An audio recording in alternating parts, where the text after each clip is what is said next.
മഞ്ചാടിയെ പൂർണ്ണ നിയന്ത്രണത്തിൽ കൊണ്ടുവരാനുള്ള എല്ലാ അധികാരവും രഘുവിനുണ്ട്. അത് മാത്രമല്ല, നീ ഒന്നും മനസ്സിലാക്കണം, നീ അവളുടെ സ്വന്തം ചേട്ടന്റെ സ്ഥാനത്താണ്. അണ്ണ സ്ഥലത്തില്ലാത്തപ്പോ ആ സ്ഥാനം കൂടി നിനക്കാണ്. അനുവിനെയും മോനെയും എപ്പോൾ വേണമെങ്കിലും വീട്ടിലേക്ക് വിളിച്ചോണ്ട് വരാൻ ഞാൻ തയ്യാറാണ്.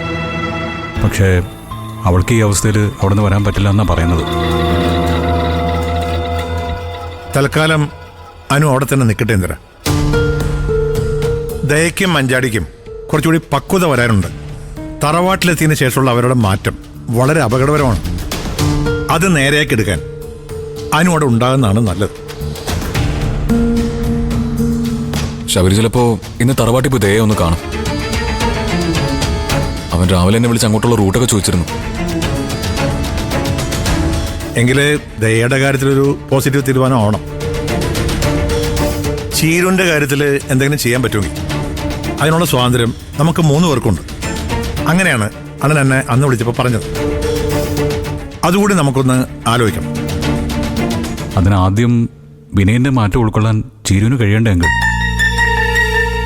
അതത്ര എളുപ്പമല്ല. വിനയനെ കുറിച്ച് പറയുന്നത് കേൾക്കാനുള്ള മനസ്സ് പോലും ചീരു ഇതുവരെ കാണിച്ചു തുടങ്ങിയിട്ടില്ല. അതിന് സമയം എടുക്കുമെന്ന് എനിക്കറിയാം. ചീരുവിന്റെയും മഞ്ചാരുടെയും സമ്മതമില്ലാതെ വിനയനെ കേസിൽ നിന്ന് ഒഴിവാക്കുന്ന കാര്യവും പ്രയാസമാണ്.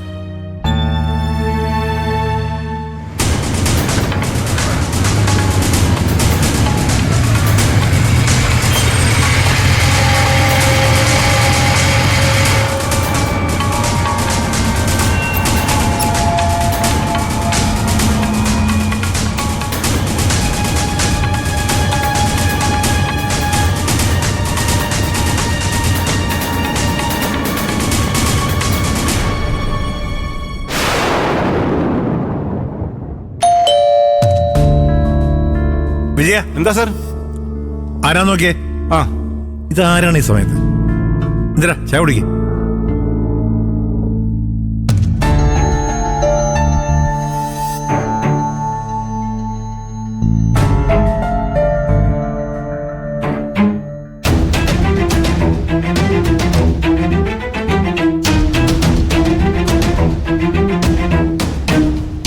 താനെന്താ ഇവിടെ?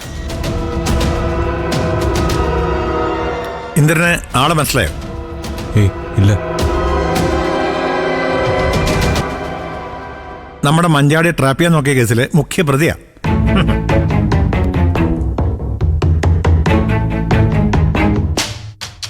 എന്താ ജീവ, നീ എന്തിനാ ഞങ്ങളെ കാണാൻ വന്നത്?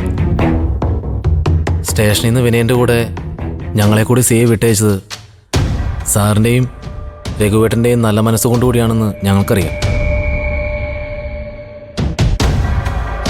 അതുകൊണ്ടാ ഒന്നുകൂടി നിങ്ങളെ വന്ന് കാണണമെന്ന് എനിക്ക് തോന്നിയത്.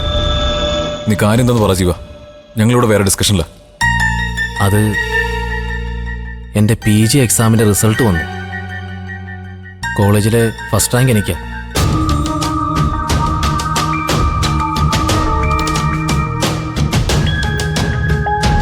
യൂണിവേഴ്സിറ്റിയിൽ 7ാം റാങ്കുണ്ട്. Very good. Thank you sir. അപ്പോ ഇത്രയും കഴിവുള്ള നീയാണ് ആവശ്യമില്ലാത്ത കാര്യങ്ങൾക്കൊക്കെ ഇറങ്ങി തിരിച്ച് ജയിലിൽ കിടന്നത് അല്ലേ? പറ്റിപ്പോയതാണ് സാർ. മഞ്ചാടി ഉപദ്രവിക്കണമെന്ന് ഒരിക്കൽ പോലും ഞാൻ ചിന്തിച്ചിട്ടേ ഇല്ല. ചില കൂട്ടുകെട്ടുകളിൽപ്പെട്ട് ഞാൻ അങ്ങനെ ആയിപ്പോയതാ. ഇനി ഒരിക്കലും അത്തരമൊരു വഴിയിലേക്ക് ഞാൻ പോവില്ല. എനിക്ക് തുടർന്ന് പഠിക്കണം. അച്ഛനമ്മമാരുടെ ആഗ്രഹം പോലെ ഉയർന്ന് ജോലി നേടണമെന്നൊക്കെ എനിക്കും വളരെ ആഗ്രഹമുണ്ട്. പക്ഷേ മഞ്ചാടി കേസ് പിൻവലിക്കണം അല്ലേ?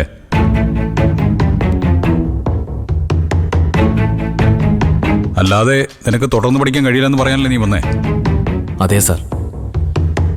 ഇനി എൻ്റെ ഭാവി നിങ്ങളുടെയൊക്കെ കയ്യിലാ.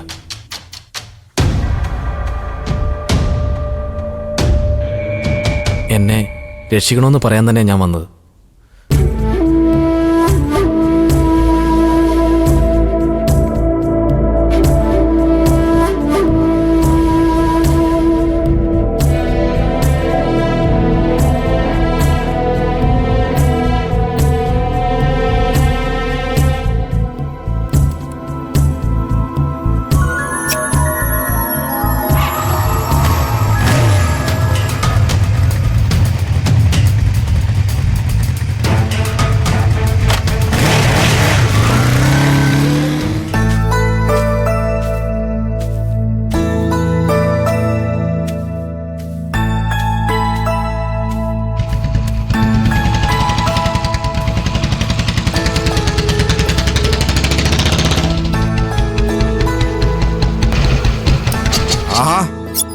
നൂലും പിടിച്ചോണ്ടാണല്ലോ.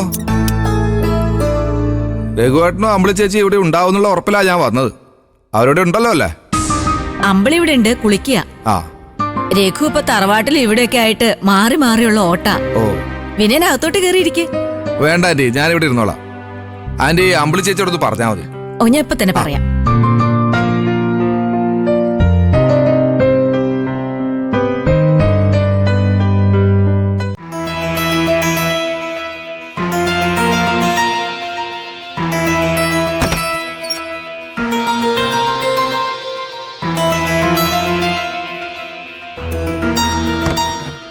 മോന് ഉറങ്ങിപ്പോയതേ? അവൻ വിച്ചുമോന്റെ അടുത്തിടുന്ന് ഉറങ്ങി. എന്നാ ഞാൻ ഇറങ്ങതേ. കമ്പനിയിൽ നിന്ന് സ്റ്റാഫ് ഇറങ്ങുന്നതിന് മുമ്പ് എനിക്ക് അവിടേക്ക് എത്തണം. ശബരേട്ടന് ഇവിടെ താമസിച്ചാലും കമ്പനിയിൽ ദിവസവും പോയിട്ട് വരാവുന്ന ദൂരമല്ലേ ഉള്ളൂ.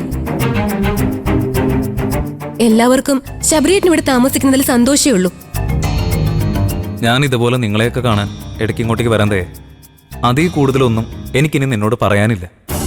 ചേച്ചി, ശബരി, നീ പിണങ്ങി പോവല്ലേ? അവിടെ ഇരിക്കെ, നമുക്ക് സംസാരിക്കാം. ഇല്ല ചേച്ചി, ടൈമില്ല. ഇത്രയും സമയം ഇവിടെ ഇരുന്ന് നിങ്ങളുടെ എല്ലാവരുടെയും മുന്നിൽ വെച്ച് ഞാൻ എല്ലാ കാര്യങ്ങളും ദയോട് പറഞ്ഞതല്ലേ? അതിനുള്ള മറുപടിയാണോ ഇവള് മോനെ കൊണ്ടുപോയി കിടത്തിയതിന് ശേഷം തിരിച്ചു വന്ന് പറഞ്ഞത്?